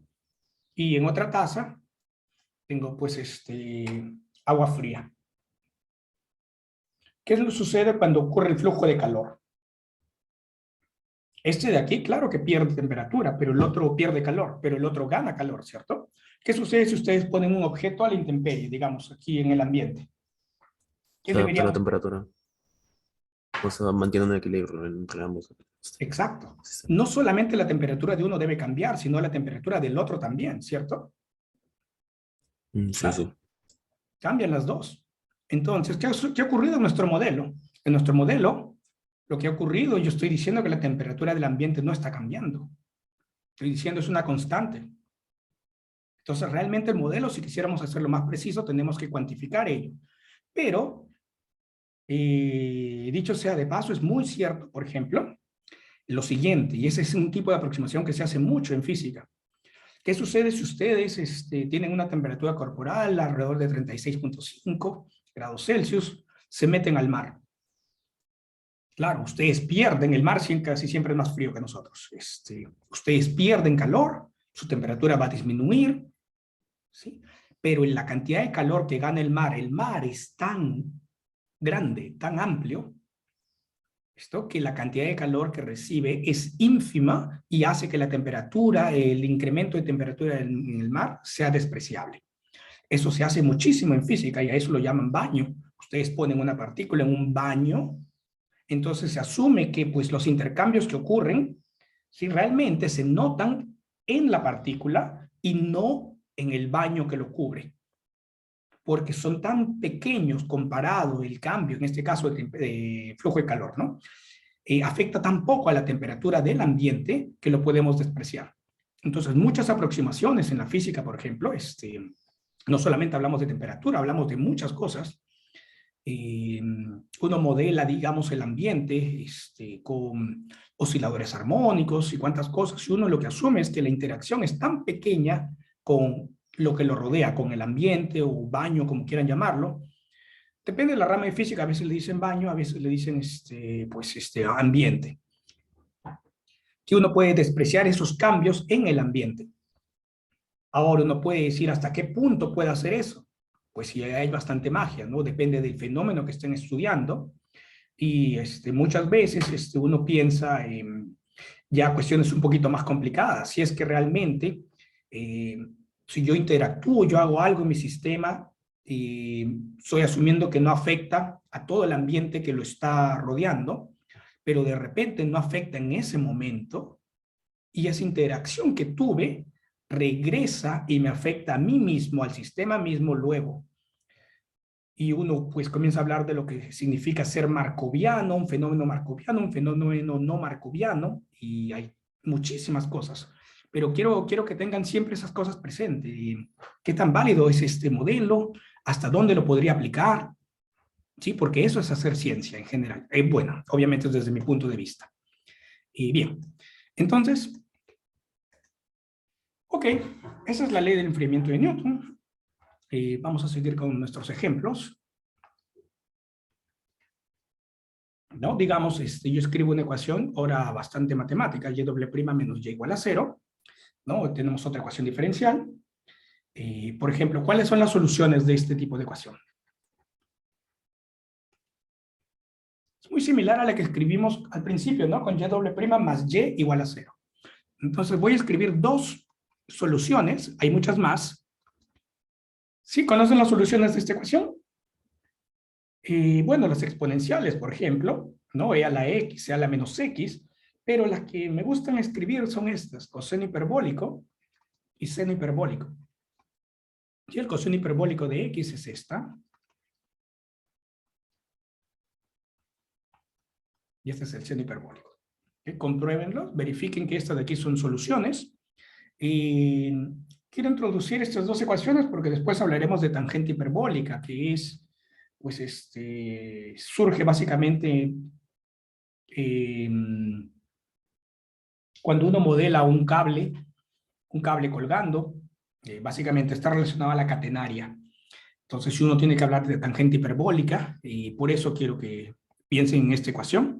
Soluciones básicas son coseno y seno hiperbólico.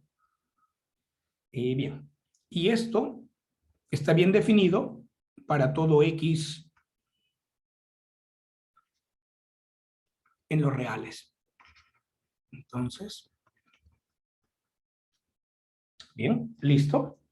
Voy a escribir una más. Y' igual a y a la 1/3. ¿Listo? Y a esta le voy a añadir una condición inicial. y de 0 igual a 0. Listo. Uno puede resolver esta ecuación de aquí. Aquí, como tiene una condición inicial, pues puedo ser más específico. Y uno encuentra, por ejemplo,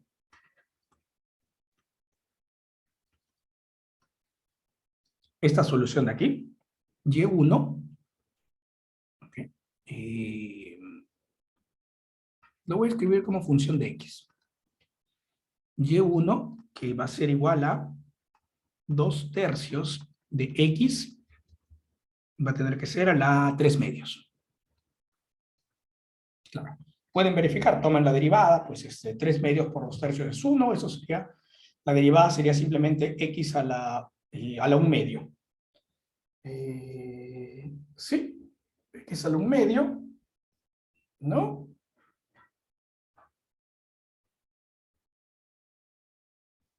Así,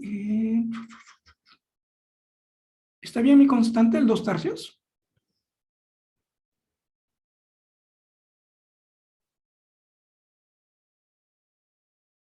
Ah, sí, está bien, ya. Entonces tenemos, esta es una solución. Ahora, esta solución de aquí tiene una particularidad. Acá tienen una raíz cuadrada. Esta solución se cumple para x mayor o igual a 0.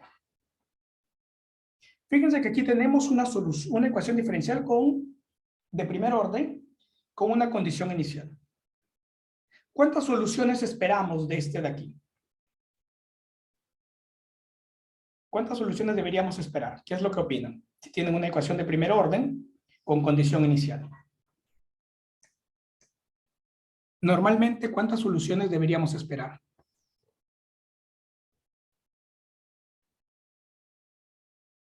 Por una ecuación de este tipo, usualmente lo que... Si hay una sola solución con la condición inicial. Exacto. Uno debería esperar una sola solución, entonces. Pero aquí podemos escribir otra Una solución. consulta, el paréntesis no solamente debería afectar al X. Eh, sí, ¿no? A ver. Claro, para que salga el 2/3. No, no. Sí, al X. Pero una segunda solución es esta. Y también cumple la misma condición inicial. Y esta de aquí está definida desde menos infinito hasta más infinito. Entonces, ¿qué ocurrió aquí? Tengo una ecuación diferencial de primer orden con una condición inicial y sin embargo he encontrado dos soluciones. Claro, esta solución de aquí es correcta. Está definida para x mayor o igual a 0 y cumple con la condición inicial. Esta de aquí también es correcta. Entonces, aquí hay una pregunta de unicidad. ¿Hasta qué punto puedo yo, si resuelvo una ecuación diferencial, hasta qué punto puedo yo garantizar, y eso que tengo suficientes condiciones iniciales, ¿no? Que la solución va a ser única? Y es más, este de aquí, en los casos anteriores vimos que la solución se podía extender desde el menos infinito hasta el más infinito. Perfecto, en todos los números reales. Pero esta de aquí solamente existe para un pedazo de los números reales. Entonces es muy válido, y este tipo de preguntas vamos a estarlas explorando, vamos a explorarlas en nuestro curso. Por ejemplo, y necesariamente si yo escribo una ecuación diferencial, ¿necesariamente existe solución? Bueno, la respuesta es no, no necesariamente. Y si existieran soluciones, si existirían soluciones, ¿cuántas soluciones hay? Y esta es la respuesta de unicidad. ¿Hasta qué punto la ecuación diferencial, inclusive si le defino sus condiciones iniciales, y hasta qué punto la solución es única? Y otra cuestión importante es realmente en qué intervalos puedo resolverlas.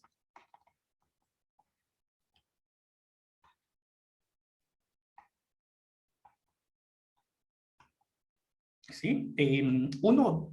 Uno usualmente, yo recuerdo lo que sucede, al menos en mi experiencia, que a uno le hablan de existencia y unicidad muy rápido en el sentido que, pues, dicen, ok, acá hay un teorema y el teorema, pues, funciona. Dice que es, si tiene una ecuación diferencial y los elementos, en este caso, la función, ¿no? La función de la derecha, ya el 1/3, si ese tipo de función tiene ciertas propiedades, entonces tenemos una solución y esa solución es única si le ponen las condiciones iniciales apropiadas. Hasta así, o sea, ¿cuántas condiciones iniciales necesita?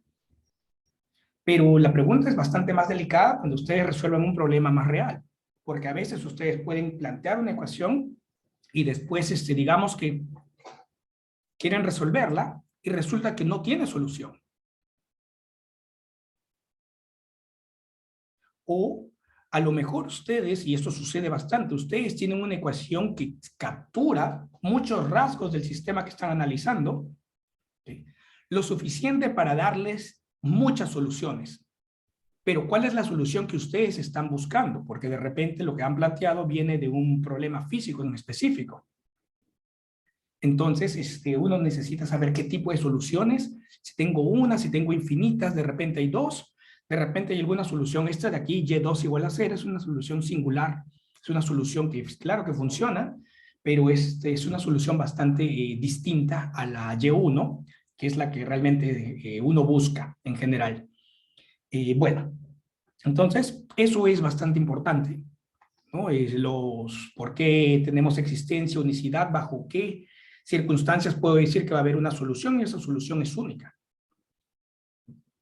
Y vamos a hablar de ello, claro, quiero darles las ideas de cómo demostrar un teorema de ese tipo, sí, pero realmente para demostrar formalmente un teorema de existencia, unicidad de ecuaciones diferenciales, pues uno necesita análisis. Uno necesita hablar un poco de funciones de Lipschitz o contracciones al menos, pero podemos hablar de las ideas generales y claro, podemos, es importante. Entonces, otra separación entre las ecuaciones diferenciales son las ecuaciones lineales y no lineales.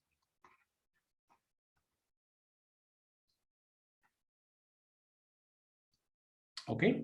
Las ecuaciones lineales y las no lineales. Entonces, una definición, la ecuación diferencial ordinaria, la que hemos escrito, ¿no? F de x, y prima, bla, bla, bla, hasta y a la n, todas estas igual a 0, estamos escribiendo, ¿no? Y es una función de x, que es mi función incógnita, se dice lineal si f, la función que liga pues, a las derivadas y todas ellas de y, es lineal en las variables, todas las variables que tengan que ver con y, ¿no? Y prima, hasta y a la n, hasta la enésima derivada. ¿Okay? Bueno, entonces, de modo práctico, por tanto, una EDO lineal de orden n básicamente luce así.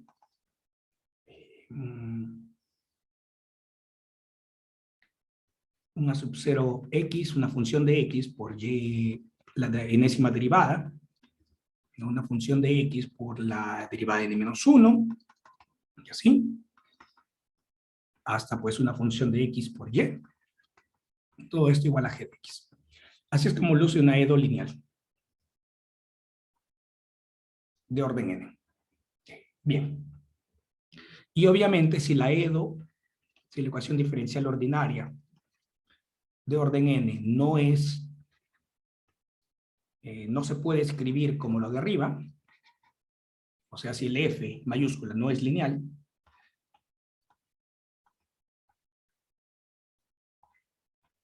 entonces se dice pues no lineal.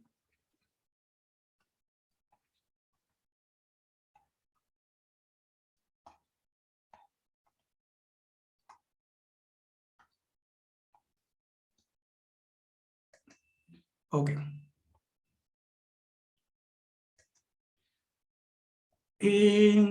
Alguien me está avisando que esta de aquí de repente no funciona, 2/3 x a la 3 medios, lo verifican, y si no es 3 medios, debería ser un medio, me parece. ¿Ok? Es simplemente separación de variables, y lo integran. Y lo verifican. De ahí lo miro. Bien, entonces, gracias por la sugerencia en el chat. Quiero hacer esta distinción entre la EDO lineal y la EDO no lineal porque es bastante importante. En general es bastante complicado encontrar soluciones analíticas a EDOs no lineales. Eso, sí, eso quiero que lo sepan en general, ¿no? O sea, si hay casos, claro, en los cuales podemos resolver. A ver. Un ejemplo, esta no vamos a resolver. Al menos no, este es difícil de resolver.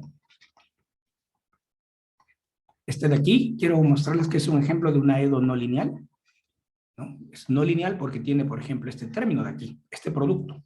Este producto hace que ya no tenga linealidad, que pierda la linealidad. ¿Okay? Otro ejemplo importante es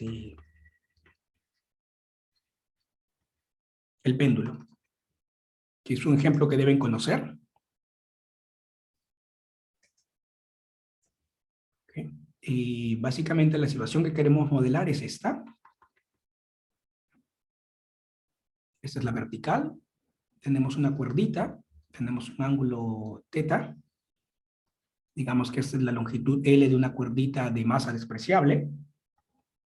Y aquí ponemos una masita M, de M kilogramos. Esta es la situación. Aquí está la masita. Perfecto. Entonces uno quisiera, cuando uno hace este experimento, obviamente, pues esto comienza a moverse de este modo, ¿no? Y de vuelta. ¿No? Y a eso lo llamamos péndulo. Bien. Entonces, ¿cuál es la ecuación que gobierna el movimiento del péndulo? Una de las cosas que uno hace es, uno no piensa en términos de distancias, el X y el Y, el Z, uno usa una coordenada más apropiada para este sistema. La coordenada que uno usa es el ángulo θ, por ejemplo, ¿no? Y uno encuentra que la ecuación diferencial que gobierna el ángulo θ, que realmente me está diciendo cuál va a ser la apertura con respecto a la vertical, ¿no? Que es como decirme cómo se comporta pues la masita, cómo se mueve. Sí, la ecuación del péndulo es esta de aquí. Segunda derivada de θ con respecto al tiempo, ¿no? Más, esta es la gravedad G entre L, multiplicado por el seno de θ, es igual a 0. ¿No? L es la longitud de la cuerda, ¿no? Y G es la constante gravitatoria.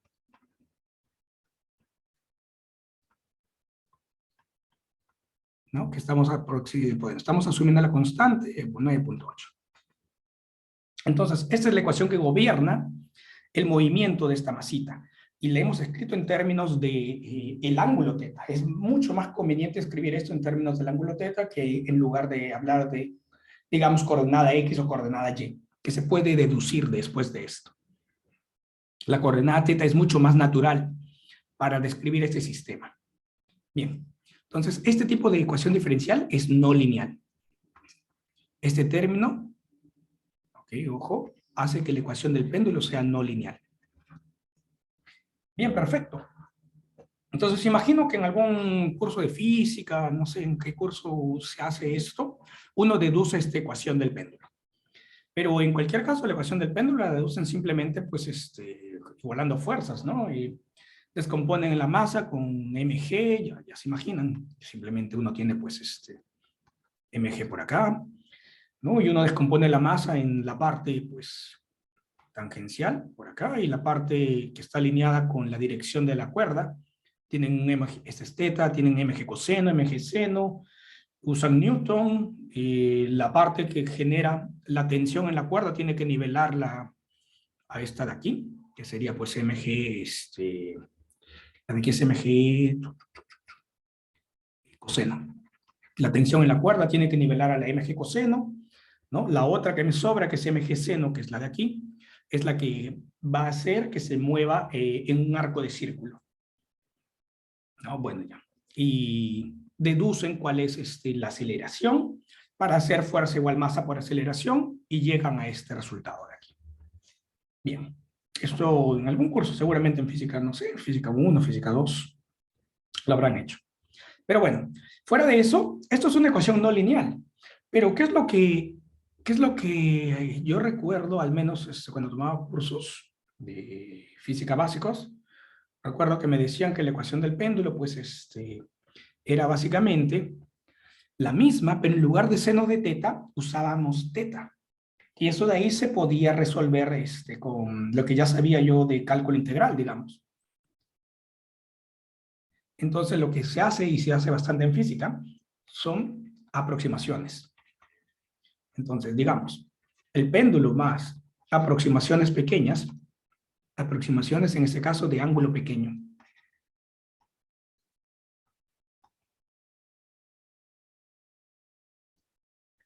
Entonces, ¿qué es lo que se asume? Por ejemplo, que el ángulo teta sea, pues, mucho menor que 1, ¿no? 1 es un radián es como 60 grados, ¿no? Entonces, que el ángulo teta sea mucho menor que 1. ¿Y por qué necesito esto? Porque si yo digo que el ángulo teta es mucho menor que 1, pues es cercano a 0, ¿no? Un ángulo teta positivo, cercano a 0, mucho menor que 1. Entonces, uno tiene, pues, por ejemplo, la expansión de Taylor del seno de teta, ¿no? Es teta menos teta cubo entre 3 factorial más teta a la quinta entre 5 factorial, bla, bla, bla. Entonces, para el ángulo teta, esta es la expansión alrededor de 0. Entonces, todo esto de aquí es simplemente de orden 3. Todo esto de aquí tiene orden teta al cubo y más. Quiere decir que los términos de aquí son del tipo teta al cubo, teta a la quinta, teta a la séptima y todo ello. Ellos son muy pequeños en comparación a teta a la 1. Son muy pequeños en comparación a teta a la 1. Si piensan teta igual a 0.1, el teta al cubo es 0.001. O sea, si teta fuera un décimo, ¿sí? El siguiente término sería el teta al cubo entre 3 factorial, pues sería 1 milésimo dividido por 6. Entonces, imagínense, afecta muy poquito al valor del teta, de modo que uno puede usar esta aproximación, seno de teta, aproximadamente igual a teta. Y esa es la aproximación de ángulo pequeño para el péndulo, porque eso es lo que hacemos. Asumimos seno de teta, aproximadamente igual a teta, y esta edo no lineal la vuelvo lineal. Y la edo no lineal la linearizo. ¿Okay?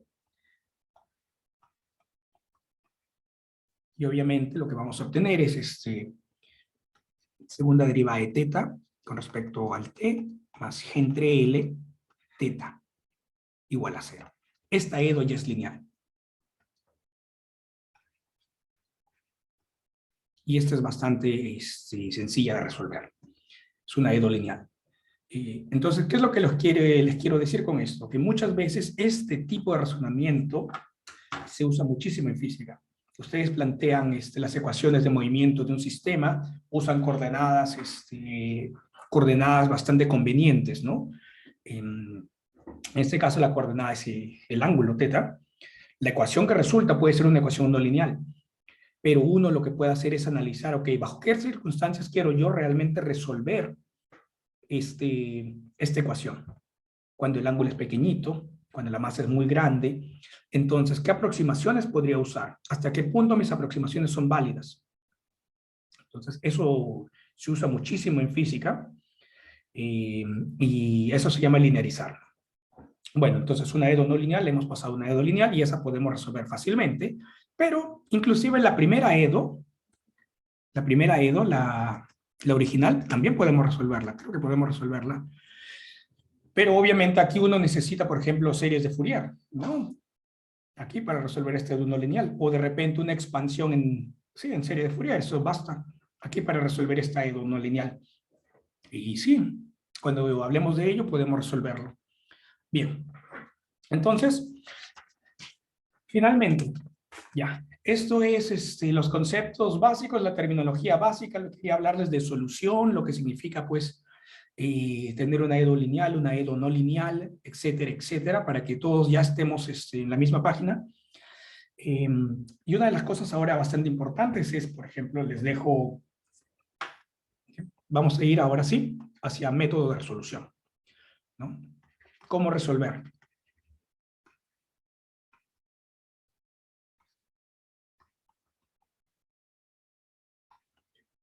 Vamos a enfocarnos en primer orden. EDOs de primer orden. ¿Ok? Entonces, una de las cosas que hemos hablado es integración directa, lo llamamos integración directa, realmente no tiene un nombre específico. Cuando lo que hice fue reescribirlo con la regla de la cadena, ¿no? Regla de la cadena, ¿no? Más integramos, básicamente. Etc. ¿Okay? Esto no tiene un nombre específico, simplemente lo voy a llamar así, ¿no? Pero no todas las cosas las podemos resolver de ese modo, claro que no. Y quiero que tengamos un ejemplo en la cabeza. A ver, ¿qué lo llamo? Ejemplo A. Listo. Entonces, ya que hablamos de la ley de enfriamiento de Newton, hagamos lo siguiente. ¿No? Consideremos la siguiente situación. Aquí, donde estoy, yo vivo en un edificio. Entonces vamos a considerar, vamos a armar un ejemplo, ¿no? Consideremos un edificio. ¿No? Y lo que vamos a hacer es, vamos a ver cómo armar un modelo más, más real de la temperatura dentro del edificio. Consideremos un edificio, ¿sí? No perfectamente aislado, vamos a ponerlo parcialmente aislado, porque obviamente se transmite calor a través de las paredes, ¿no? Parcialmente aislado térmicamente.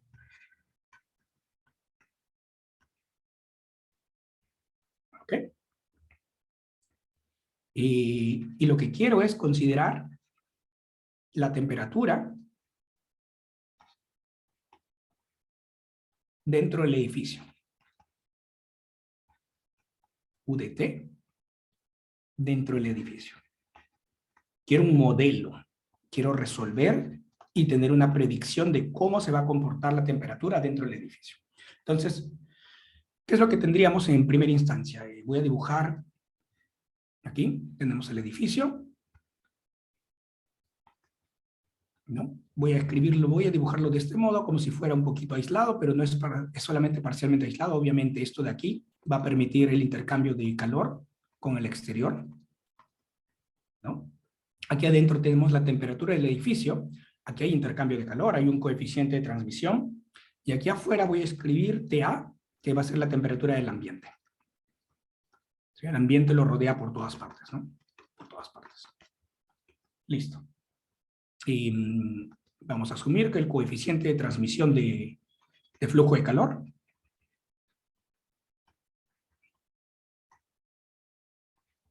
sea K mayor que 0.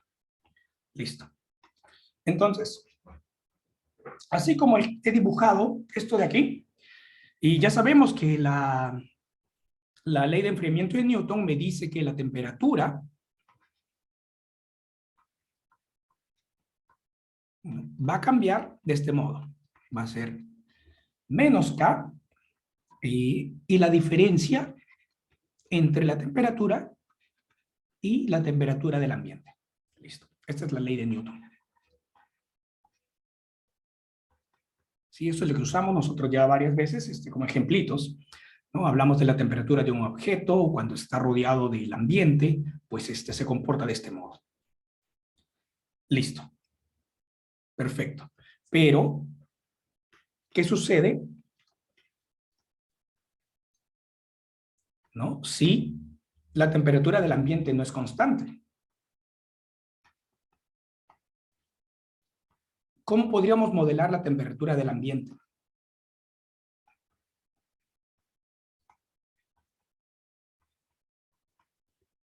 voy a decir que la temperatura del ambiente cambia con el tiempo. ¿Cómo podríamos modelar? ¿Cuál podría ser un primer modelo básico de esta temperatura del ambiente?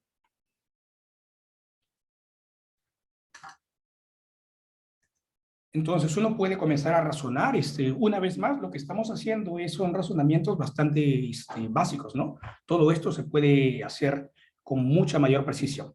Uno podría pensar, bueno, estamos en medio del invierno, digamos. Un día cualquiera, para que no haya mucho cambio, podemos decir que estamos en medio del invierno. Perfecto. Okay. ¿Qué es lo que va a ocurrir en un día? Bueno, de repente, cuando uno chequea la aplicación del tiempo, uno ve una temperatura promedio, ¿no? Digamos que tenemos una temperatura promedio. Y esa temperatura promedio fluctúa, cambia durante el día, ¿no? Sube, bueno, pues digamos, al principio, cuando el sol está saliendo, está subiendo, está subiendo, está subiendo, está subiendo, llega a una temperatura máxima y después comienza a decrecer, ¿no? Y en la noche, como a las 4 de la mañana, es el momento más frío probablemente, baja. Y después vuelve a calentarse y al día siguiente y así. Entonces, uno, como un primer principio de aproximación para modelar la temperatura del ambiente, uno podría capturar lo que acabamos de decir y decir, pues a ver, TA de T cambia con el día, cambia durante el día. Perfecto. ¿Y qué es lo que podemos asumir? Que tiene una temperatura promedio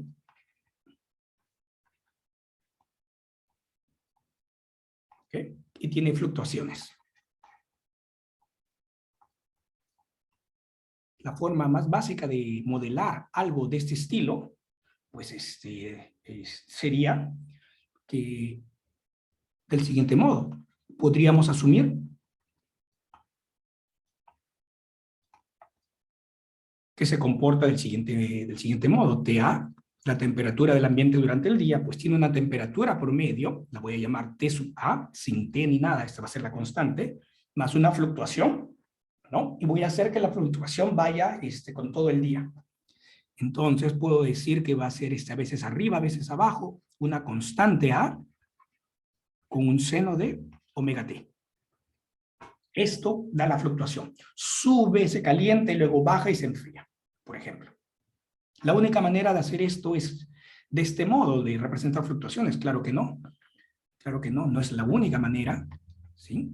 Esta va a ser constante, que es el promedio de la temperatura. ¿Sí? Esta va a ser qué tan amplio puede ser pues, la fluctuación, ¿no? Esto de aquí es la frecuencia con la que cambia. Si nosotros queremos ajustar y decir que cambia cada día, entonces, por ejemplo, ¿no? Que si yo quiero que la frecuencia sea cada día, esto sea similar, yo quiero que el periodo de esta función de aquí sea 1, pensando que el tiempo lo voy a medir en días, entonces este W debería ser pues como el periodo, entonces aquí es la frecuencia. Pero si yo quiero que el periodo sea 1 para decir que se repite al día siguiente, entonces el periodo es 2pi entre W, omega. Si yo quiero que el periodo sea un día, entonces yo voy a necesitar que omega sea 2pi, por ejemplo, para decir que esta función realmente representa fluctuaciones en un día completo. Pero por lo pronto, esto de aquí es un modelo. Podríamos asumir. Entonces, ahora sí, ¿cómo queda mi ecuación diferencial? Bajo ¿qué le ponemos? Esta situación. La ecuación que debería resolver.